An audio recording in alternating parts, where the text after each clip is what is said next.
सबसे पहले तजिया उठा के रन पर हम सब जइबै गे जान गे जान रन पर हम सब जइबै गे जान गे जान उठ के ओइहा ललकियो धनिया मिलबौ गे जान गे जान उठ के ओइहा ललकियो धनिया मिलबौ गे जान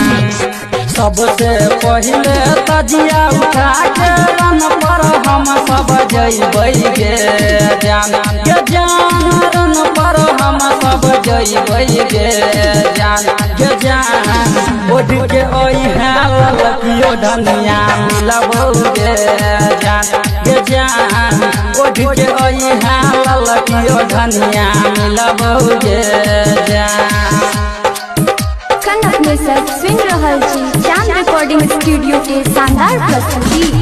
डीजे सुमित सतीश भैमा उठ के ओइहा ललकियो धनिया मिलबौ गे जान। झरनी देखैला आबै छलही अन्हरिया में फेरो काल्हि आइ बजैहा दिन